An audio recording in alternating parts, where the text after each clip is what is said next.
యేసుని ప్రేమ ఛానల్కి స్వాగతం. దయచేసి ఈ ఛానల్ని లైక్ చేయండి, షేర్ చేయండి, సబ్స్క్రైబ్ చేయండి. యోబు గ్రంథ ధ్యానాన్ని వినడానికి శ్రోతలకు స్వాగతం. దేవుని ప్రజలు బాధ నుండి గాయపడినప్పుడు అట్టి గాయపడిన హృదయాలను ఉద్దేశించి యోబు గ్రంథం మనతో మాట్లాడుతుంది.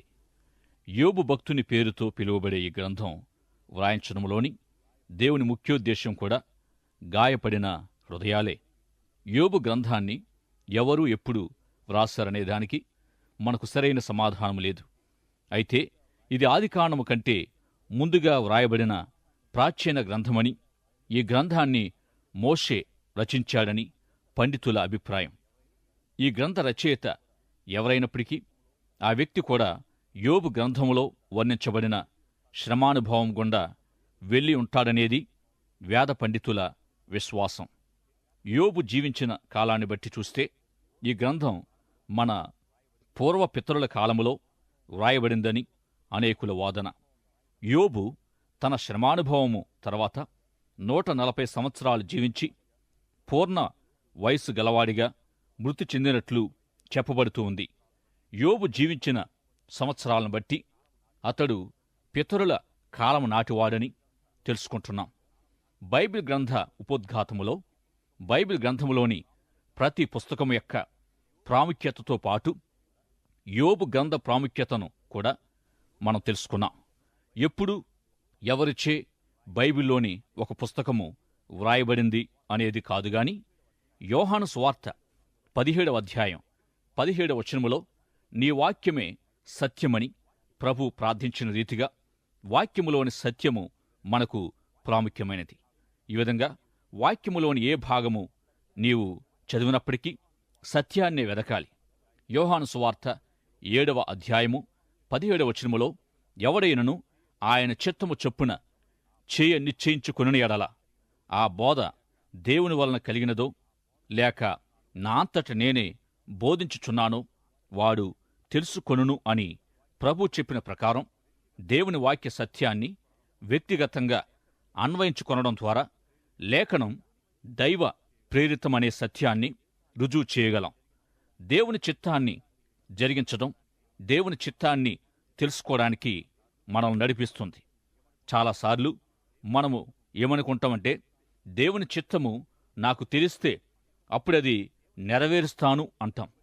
దేవుని వాక్యములో చెప్పబడిన సత్యాన్ని అనుసరిస్తూ యేసు ప్రభు దేవుని చిత్తము జరిగిస్తేనే దేవుని చిత్తము తెలియబడుతుందని చెప్పారు.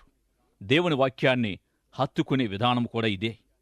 ఇక యోబు గ్రంథాన్ని చదివి ధ్యానిస్తుండగా ఈ గ్రంథములో మనకు బోధించబడే ముఖ్య సత్యమేమిటంటే, అట్టి సత్యాన్ని ఎట్లు కనుగొని నా వ్యక్తిగత జీవితానికి అన్వయించుకోగలను అనే ప్రశ్న మనలో మనం వేసుకోవాలి. బైబిల్లో 5 కావ్య గ్రంథాల్లో యోబు గ్రంథం మొదటిదై ఉంది. ఎప్పుడు వ్రాయబడని కావ్యాలు యోబు గ్రంథంలో వ్రాయబడ్డాయి. ఇట్టి యోబు గ్రంథాన్ని చదువుతూ ఉండగా గాయపడిన హృదయాలకు దేవుడేమి చెబుతున్నాడో మనం తెలుసుకోగలం. ఏ జాతి, ఏ స్థాయి ప్రజల్లోనైనా గాయపడే సందర్భాలు అందరికీ ఉంటూనే ఉంటాయి. ఆ విధంగా నీ హృదయము గాయపడి ఉంటే యోబు గ్రంథం లోపలికి వచ్చి, ప్రభువా, నా హృదయము పగిలి ఉంది, దుఃఖముతో నిండి ఉంది, దీనిలో నీవు నాకు ఏమి సెలవిచ్చావో చెప్పు ప్రభువా అని అడగొచ్చు. మత్తయి సువార్త 5వ అధ్యాయములో యేసు ప్రభు చేసిన కొండమీది ప్రసంగములోని 2వ ధన్యత అయిన దుఃఖపడేవారు ధన్యులు, వారు ఓదార్చబడుదరని అనబడే ఆ చిన్న వచనానికి యోబు గ్రంథం గొప్ప ఉదాహరణ. ఈ విధంగా క్రొత్త నిబంధన బోధలతోనూ పాత నిబంధన బోధల యొక్క ఉపమానాలతోనూ నిండి ఉంది. ఇక దుఃఖపడేవారికి ప్రభు వాగ్దానము చేసిన ఓదార్పు ఆశీర్వాదాన్ని పొందడానికి గాయపడిన మనము అధిగమించవలసిన లేక వెయ్యవలసిన 3 అడుగుల్ని 3 మెట్లుగా యోబు గ్రంథం మనకు చూపిస్తుంది. 1, దుఃఖపడేవారికి ప్రభు వాగ్దానము చేసిన ఓదార్పు ఆశీర్వాదాలను పొందడానికి మన దుఃఖం మనల్ని సరి అయిన ఆలోచనకు లేక ప్రశ్నకు నడిపించాలి. ఇట్టి ప్రయత్నం ప్రశ్నించే నీ జీవితములో పరిస్థితి మొదటిసారి కావచ్చు. మన హృదయము బాధనందుతున్న పరిస్థితుల్లో మన హృదయములో ఎన్నో ప్రశ్నలు పుడుతూ ఉండగా మరో ప్రక్క మన జీవితమే ప్రశ్నార్థకమైపోతుంది. ఇటువంటి పరిస్థితుల్లో నీ హృదయములో పుట్టే ప్రశ్నల్లో కొన్ని సరైనవి, మరికొన్ని తప్పు ప్రశ్నలు కూడా ఉంటాయి. గాయపడిన హృదయాలతోనున్న వారు తమలో సరైన ప్రశ్నలను కలిగి ఉండాలని దేవుడు కోరుతూ ఉన్నాడు. ఈ విధంగా సరైన ప్రశ్నలు, అనుకూలమైన ఆలోచనలు శ్రమల్లో, దుఃఖములో ఆశీర్వాదానికి నడిపిస్తాయి. ఈ విధంగా యోబు తన శ్రమలో సరైన ప్రశ్నలు కలిగి ఉన్నాడు. యోబు గ్రంథాన్ని పరిశీలించినప్పుడు అతడు ఎన్నెన్ని ప్రశ్నలు అడుగుతూ వచ్చాడో మనం గమనించగలం. గాయపడిన హృదయాలలో ఎట్టి ప్రశ్నలైతే ఉండాలని దేవుడు కోరాడో అవే ప్రశ్నలు యోబు హృదయములో ఉన్నాయి. తన శ్రమ ప్రారంభం నుండి ప్రశ్నలే ప్రశ్నలు, ఎన్నో ప్రశ్నలు తన దుఃఖ దినాల్లో అడుగుతూనే వచ్చాడు. అవన్నీ సరైన ప్రశ్నలే. సరైన ప్రశ్నలు కలిగి ఉండుట దేవుడిచ్చే ఓదార్పు, ఆశీర్వాదాలకు దారి తీస్తుందని తెలుసుకుంటున్నాం. ఇక దుఃఖపడే వారికి ప్రభు చేసిన రెండవ వాగ్దానము, దుఃఖపడేవారు దేవుని నుండి ఓదార్పు, ఆశీర్వాదాలను, సరైన ప్రశ్నలు, సరైన ఆలోచన కలిగి ఉంటూ దేవుని జవాబు కొరకు దేవుని యొద్దకు రావాలి. తమ ప్రశ్నల్ని దేవుని యొద్దకు తేవాలి. సరైన ప్రశ్నలకు దేవుడు తన వాక్యములో నుండి మనకు సమాధానమిస్తాడు. ఈ గ్రంథాన్ని నీవు చదువుతున్నప్పుడు యోబు ప్రశ్నల్ని, దేవుని సమాధానాల్ని పరిశీలించుకోవాలి. గాయపడిన హృదయాలకు ఈ గ్రంథములోని ప్రశ్న జవాబులు ఎంతో సహాయకరం కాగలవు. ఈ విధంగా శ్రమ, దుఃఖ అనుభవములో సరైన ప్రశ్నలు కలిగి అట్టి ప్రశ్నలకు దేవుని సమాధానాలను మనం పొందినప్పుడు మూడవ మెట్టులో దేవుని సమాధానాలను మనం నమ్మాలి. విశ్వసించుట అనేది మూడవ మెట్టు. నీ సరైన ప్రశ్నలకి దేవుడిచ్చిన సరైన సమాధానాల్ని నమ్మాలి. ఈ విధంగా తమ ప్రశ్నలకు దేవుని జవాబుల్ని విశ్వసించే దుఃఖితులు దేవుని ఓదార్పును, ఆశీర్వాదాల్ని పొందగలరు. దుఃఖపడివారు ధన్యులు, వారు ఓదార్చబడతారని చెప్పబడిన ప్రభు మాటల్ని మనం పరిశీలించినట్లయితే దేవుని సమాధానాల్ని నమ్మినప్పుడే దేవుని ఓదార్పు, ఆశీర్వాదాల్ని పొందగలమని తెలుసుకోగలం. ప్రసంగి గ్రంథం 7వ అధ్యాయము 2వ వచనములో వ్రాయబడినట్టుగా, విందు జరుగుచున్న ఇంటికి వెళ్లడం కంటే ప్రలాపించుచున్న ఇంటికి పోవడం ఎంతో మేలు అనే వాక్యము కొండమీద ప్రసంగములోని 2వ ధన్యత లాంటిదే. ఇక ఎందుకు దుఃఖించేవారి దగ్గరకు వెళ్లాలనేది ప్రసంగి 7వ అధ్యాయాన్ని మనం చదివితే మరణం అందరికీ వస్తుందనే సత్యం తెలుసుకొని దాని ఎడల సరి అయిన దృక్పథాన్ని కలిగి ఉండడం నేర్చుకుంటాం. ఇక ఈ గ్రంథములోని కావ్యము, భాషకు హృదయమని తెలుసుకున్నాం. లేఖనాల ప్రకారం హృదయాన్ని లేక ఆంతర్యాన్ని ఆంతర్య పురుషుడని నేర్చుకున్నాం. ఆంతర్య పురుషుడు దేవుని పోలికలో, దేవుని స్వరూపములో సృజించబడ్డాడు. ఈ విధంగా దేవుడు నీ జీవితమంతటా నీ ఆంతర్య పురుషుని అభివృద్ధి చేస్తూ శాశ్వతమైన పరలోక జీవితానికి తగినట్టుగా మలస్తూ నడిపిస్తాడు. ఒకసారి నీ గత జీవితములోనికి తిరిగి చూస్తే ఎన్నిసార్లు లేక ఏ ఏ సమయాల్లో నీ ఆంతర్య పురుషుడు దేవుని పోలిక, దేవుని స్వరూపమని నీకు రుజువైంది? ఎటువంటి అనుభవాల ద్వారా దేవునికి సమీపంగా వెళ్ళగలిగావు? ఎక్కడైతే నీ ఆంతర్య పురుషుడు శాశ్వత కాలము దేవునితో జీవించనయున్నాడో అట్టి నిత్యత్వానికి సిద్ధపడుతూ అభివృద్ధి చెందడములో ఎట్టి విలువలను నీవు కలిగి ఉన్నావు. విందు కాలాల్లో, ఉత్సవ సమయాల్లో నీవు శాశ్వత విలువల్ని నేర్చుకొని పరలోకపు సిద్ధపాటును పొందగలవా? కాదుగాని వ్యాధి, విచారము మొదలైన శ్రమానుభవాల్లో మాత్రమే ఇట్టి సిద్ధపాటు మనకు దొరుకుతుంది. భూస్థాపన కార్యక్రమానికి హాజరైనప్పుడు ఎందుకు అంత గంభీరంగానూ స్థిరబుద్ధి కలిగి మనుషులు చూస్తూ ఉంటారు?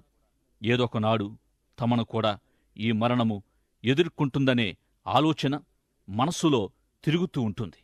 అవును, ప్రతి ఒక్కరూ మరణిస్తారనేది సందేహములేని సత్యం.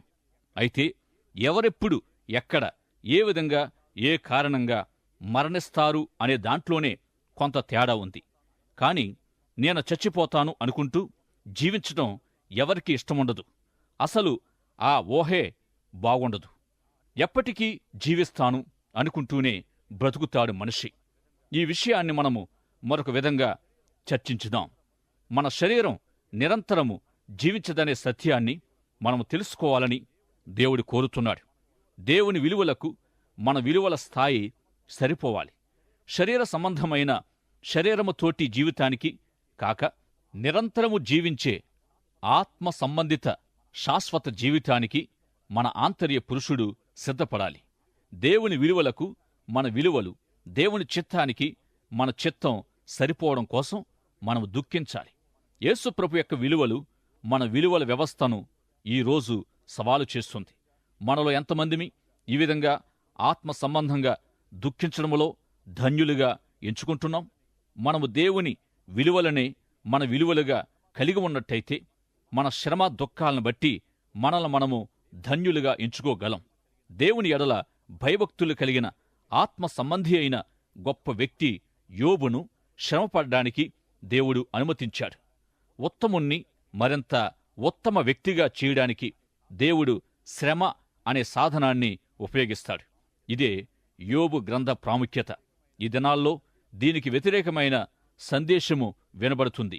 అదేమంటే అభివృద్ధి వేదాంతం. ఈ అభివృద్ధి వేదాంతము ఏమిటంటే, తన ప్రజలు రోగులుగా ఉండడానికి దేవునికిష్టము లేదు, తన ప్రజలు శ్రమపడ్డానికి దేవుడిష్టపడడు, తన ప్రజలు పేదరికము అనుభవించరాదు, ఘోరమైన వ్యాధులు, కీడు, పేదరికము మొదలైనవి ఒకవేళ నీకు కలిగితే నీవు ఆత్మ సంబంధివి కావు అనంటారు. సంఘ చరిత్రలోని మహాభక్తులు, పరిశుద్ధుల జీవితాల్ని మనం పరిశీలిస్తే ప్రపంచమందంతటా నున్న దేవుని ప్రజల జీవితాల్లో దేవుని అందలి వారి విశ్వాసానికి ప్రతిఫలంగా కూడా వర్ణింపరాని, భరించరాని శ్రమలు, బాధలు భరించిన వారు ఎందరో ఉన్నారు. నిజానికి వీరిలో చాలామంది దేవుని కొరకు నిలువబడకుండా ఇతర లోకుల వలె జీవించి ఉన్నట్టయితే ఎంతో మెరుగైన స్థితి కలిగి ఉండేవారే. అట్టి ఆత్మ సంబంధులను వారి కష్టాలను బట్టి ఆత్మ సంబంధులు కారని ఎవరు చెప్పగలరు? గనుక శ్రమలు అనుభవించే ఆత్మ సంబంధులను ఆత్మ సంబంధులు కారు లేక వారు భక్తిహీనులని మనం అనుకోకుండా ఉండేటట్టు వాస్తవమైన వాక్య సంబంధమైన దృక్పథాన్ని కలిగి ఉండాలంటే యోబు గ్రంథం మనకవసరం. యోబు నీతి యథార్థతలు సవాలుకు గురి కావడంతో దేవుడి యోబుకు కలిగిన సమస్తం పైని సాతానుకు అధికారమిస్తూ యోబును ముట్టవద్దని ఆజ్ఞాపించాడు. ఈ విధంగా యోబు తన 10 మంది పిల్లలతో పాటు ఆస్తి ఐశ్వర్యాలను కోల్పోయాడు. అతడు పోగొట్టుకున్న వాటి సందర్భాలు ఇలా ఉన్నాయి. మొదటిగా ఒక పనివాడు పరిగెత్తుకొచ్చి నీ ఎద్దులు, గాడిదలు పొలము దున్నుతూ ఉండగా సెబాయీలు వాటిమీద పడి కత్తులతో వారిని చంపి వెళ్ళిపోయారు అన్నాడు. నేనెలాగో తప్పించుకొని నీకు చెప్పవచ్చానని తెలియజేశాడు. ఈ విషయము పూర్తి కాలేదు. ఇంతలో మరొకడు ఇంకా ఘోరమైన వార్త మోసుకొచ్చాడు. అదేమంటే దేవుని అగ్ని ఆకాశము నుండి దిగువచ్చి మేకల్ని, పనివారిని కాల్చివేసింది అని చెబుతూ ఉండగా మరొకడు వచ్చి కల్దీయులు 3 సమూహాలుగా వచ్చి ఒంటెలన్నిటినీ పట్టుకుని పోయారని చెప్పాడు. అంతలో మరొక దుర్వార్త, నీ 10 మంది పిల్లలు తమ సోదరుని ఎంట విందు చేస్తూ ఉండగా అరణ్య మార్గముగా పెద్ద గాలి వచ్చి ఇంటి నెలమూల కొట్టింది, ఇల్లు కూలి అందరూ చనిపోయారని చెప్పినప్పుడు యోబు తన బట్టలు చింపుకొని నేలపై సాష్టాంగపడి నమస్కారము చేసి, నేను నా తల్లి గర్భములో నుండి దిగంబరినై వచ్చాను, దిగంబరిగానే అక్కడికి తిరిగి వెళతాను. యెహోవా ఇచ్చెను, యెహోవా తీసుకొని పోయెను, యెహోవా నామానికి స్తుతి కలుగును గాక అని దేవునికి స్తోత్రం చేశాడు. ఈ సంగతులలో ఏ విషయమందును యోబు ఏ పాపమును చేయలేదు, దేవుడు అన్యాయము చేసినని చెప్పలేదు. ఒకానొక వేదాంతి లేక పండితుడు ఈ విధంగా చెప్పాడు, మనము ఈ లోకానికి వస్తూ ఉన్నప్పుడు సమస్తము కావాలంటూ గుప్పెళ్ళు బిగబట్టుకొని పుడతాం. ఈ లోకాన్ని విడిచిపెట్టి పోతున్నప్పుడు ఏమీ లేనివారమై చేతులు వదలేసి కన్ను మూస్తాము అన్నాడు. యోబు ఈ విధంగా చెబుతున్నాడు. నేనీ లోకమునకు వచ్చినప్పుడు నా చేతులు తెరచి ఉంచబడ్డాయి. అంటే నేనీ లోకానికి వచ్చినప్పుడు ఏమీ లేనివాడిగానే ఉన్నాను. ఈ లోకములో ఉంటున్నప్పుడు దేవుడు సమస్తము నా చేతుల్లో ఉంచాడు. నాకివ్వబడినదంతా నాదై ఉంది.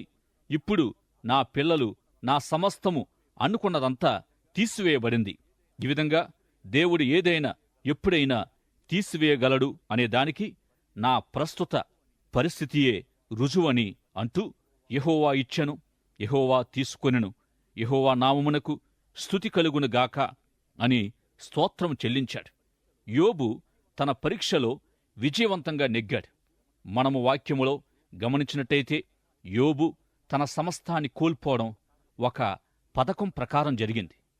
పరీక్షింపబడడానికి దేవుడు యోబును అప్పగించినప్పటికీ నష్టకరమైన ఆ చర్యలన్నీ దేవుడు చేయలేదు. ఇంటిపై విసిరిన గాలులు, పైనుండి కురిసిన అగ్ని, పశువుల్ని, పనివారిని చంపిన శత్రు సమూహాలు మొదలైనవన్నీ దేవుడు చేయలేదని యోబు గ్రంథం మనకు తెలియజేస్తుంది. ఇన్ని ఆపదలతో కూడిన ఒక పరీక్ష పూర్తి చేసుకుని యోబు గెలిచాడు. తిరిగి రెండవసారి దేవునికి సైతానుకు మరొక సంభాషణ జరిగింది. దేవుడి విధంగా అన్నాడు సాతానుతో, నా సేవకుడైన యోబును గూర్చి నీవేమి తలస్తున్నావు? అతడెంతో బాగా ప్రవర్తిస్తున్నాడు కదూ. అతడు నాపై ఒక్క నేరము కూడా మోపలేదు గాని యోబు నన్ను స్తుతిస్తున్నాడని దేవుడు సాతానుతో అన్నాడు.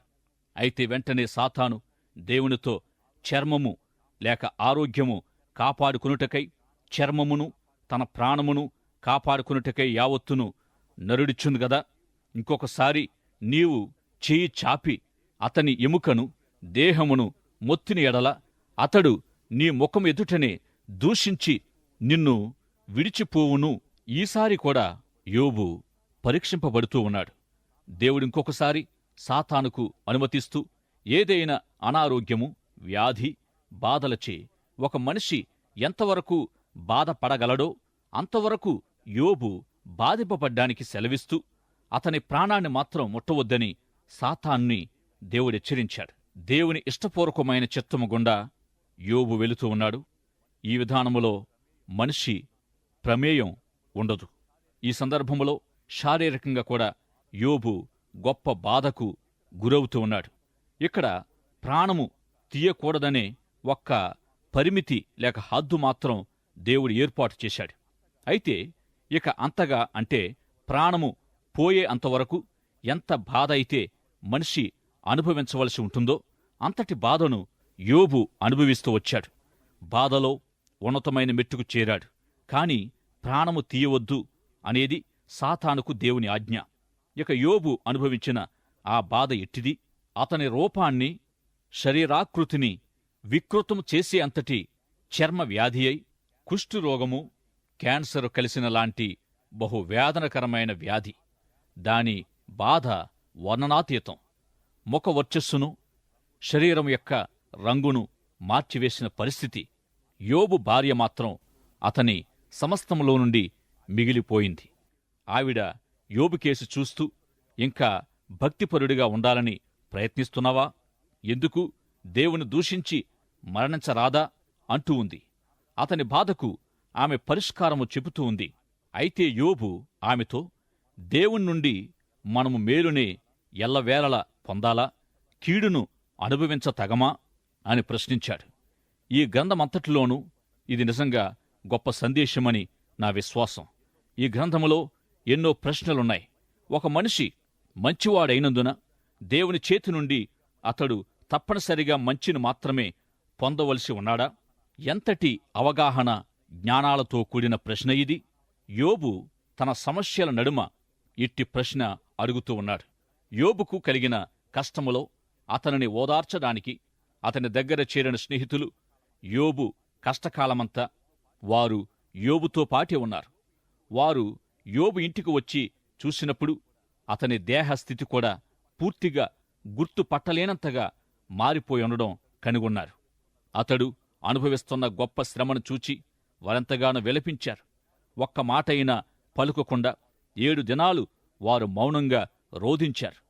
ముందు ముందు అధ్యాయాల్లో వీరి మౌనం తనకెంతో సహాయకరంగా ఉండిందని యోబు సాక్ష్యమిచ్చాడు. ఆదరించలేని ఆ ఆదరణకర్తలుగా ముందు అధ్యాయాల్లో వీరు రుజువయ్యారు. నిజానికి వీరెంతో మంచి ఆదరణకర్తలు.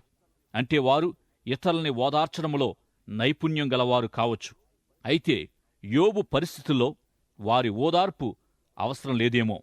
కొన్నిసార్లు ఈ విధంగా ఇతరులు బాధపడుతూ ఉన్నప్పుడు మనం ఏమైనా మాట్లాడడం కంటే మౌనం మేలని మనకు ఈ భాగాల్లో తెలియచేయబడుతుంది.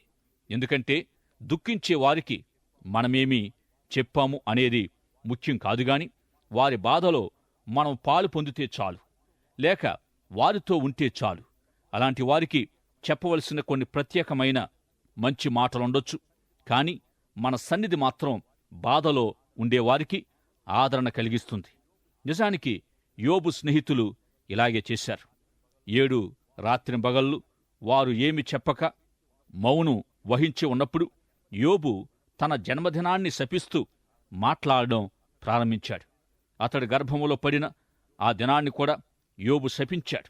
యోబు మాటలకు స్నేహితుల్లో ఒకడైన ఎలీఫజు స్పందించాడు. ఎలీఫజు మాటలకు యోబు ప్రతిస్పందించి ఎదురు వాదించాడు. యోబు మాటలకు జోఫరు, బెల్దదు అనువారు సమాధానమివ్వగా తిరిగి వారి మాటలపై కూడా యోబు మాట్లాడుతూ వచ్చాడు. ఈ విధంగా వారిలో ప్రతి ఒక్కరూ యోబుతో మూడేసి సుదీర్ఘ సంభాషణలు చేశారు. యోబు 3 స్నేహితులు యోబుతో సమాన వయస్సు గల పెద్దలు. వీరు జ్ఞానులుగా ఎంచబడి ఆధ్యాత్మికంగా ఎంతో గొప్పవారై ఉన్నారు.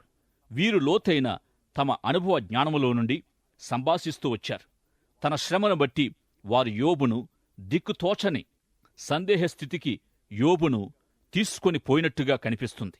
ఈ గ్రంథము చివరలో దేవుడు ఈ 3 స్నేహితులను గూర్చి ఈ మాట చెప్పాడు. ఏమనంటే, మొదటి మాట దేవుని గూర్చి, 2 యోబుని గూర్చి కూడా వారు యుక్తంగా సరిగా మాట్లాడలేదని వారు యోబును తప్పుబట్టారు. వారికి తెలియకుండానే జరిగి ఉండొచ్చు. వారు దేవుని గూర్చి కూడా తప్పు మాట్లాడారు. వ్రాయబడిన దేవుని వాక్యమంతా దైవ ప్రేరితమే మనకు తెలియపరచబడాలని మన అవసరార్థం దేవుడు ఆయా విషయాలు వ్రాయించాడు. ఆయా వ్యక్తుల ద్వారా పలుకుబడిన అసత్యాలు, కొందరు చేసిన తప్పు కార్యాలు దేవుడు వ్రాయించాడు. ఈ విధంగా యోబు 3 స్నేహితులు మాట్లాడిన అనేక విషయాలు తప్పులు లేక అబద్ధాలని చెప్పవచ్చు. ఉదాహరణకు, సర్పం లేక సాతాను ఆ పండు తింటే మీరు చావరు అని చెప్పింది. బైబిల్లో వ్రాయబడిన ఒక అబద్ధమిది. ఈ విధంగా యోబు స్నేహితులు చేసిన సుదీర్ఘమైన సంభాషణలన్నీ సరైనవి కావని దేవుడు తెలియజేశాడు. గనుక యోబు స్నేహితులు మాట్లాడిన మాటల్లో నుండి మీ జీవితానికి సరిపడిన సందేశం ఏమీ తీసుకోనక్కరలేదు. ఈ గ్రంథం చివరలో దేవుని గూర్చిన వారి మాటల్లోని తప్పును, దేవుని గూర్చిన యోబు మాటల్లోని నిజాన్ని దేవుడే తెలియపరిచాడు. గనుక దేవుని గూర్చి యోబు పలికిన వాటిని నమ్మవచ్చు. యోబు స్నేహితులు తమ సంభాషణలో చాలా లోతుకు వెళ్ళిపోయి ఖాళీగా తిరిగి వచ్చారు అన్నమాట. అందుకే యోబు స్నేహితుల సంభాషణ భాగాన్ని చదువుతూ ఉన్నప్పుడు నిరాశజనకంగా, నిరుత్సాహకరంగా ఉంటాయి. గనుక వీరు యోబు బాధల్ని పంచుకోవడానికి వచ్చిన ప్రయోజనం చివరికి ఏమీ కనబడలేదు. ఈ విధంగా పంచుకొనడం అనే యోబు స్నేహితుల ప్రయత్నం ప్రోత్సాహకరము కాలేకపోయింది. 3వది పరిష్కారం. దిక్కుతోచని యోబు శ్రమల స్థితిలో ఎలీహు సంభాషణ ఎంతో గొప్పదయుంది. మనిషి ప్రయత్నం లేని స్వేచ్ఛాయుతమైన దేవుని చిత్తం. ఇట్టి దేవుని చిత్తం యోబు జీవితములో ఎట్లు పనిచేసిందో మనం చూస్తాం. 2వది స్నేహితులు పంచుకొనడం. యోబు బాధలు పంచుకోవడానికి వచ్చిన మిత్రులు, స్నేహితులు సఫలీకృతులు కాలేకపోయారు, విఫలమయ్యారు. 3వది పరిష్కారం. యోబుచే నిర్వహించబడిన ఈ 3వ సంభాషణలో ఎలీహు చెప్పిన మాటల తరువాత పరిష్కారం కనబడింది. ఈ పరిష్కారం ఎలీహు మాటలను బట్టి కాదుగాని అప్పటికి యోబు యొక్క పరీక్ష సమయం ముగిసింది. గనుక శ్రమలు అనుభవించే ఆత్మ సంబంధులను ఆత్మ సంబంధులు కారు లేక వారు భక్తిహీనులని మనం అనుకోకుండా ఉండేటట్టు వాస్తవమైన వాక్య సంబంధమైన దృక్పథాన్ని కలిగి ఉండాలంటే యోబు గ్రంథం మనకవసరం. దైవాశీస్సులు. ఆమె. దయచేసి ఈ ఛానల్ని లైక్ చేయండి, షేర్ చేయండి, సబ్స్క్రైబ్ చేయండి.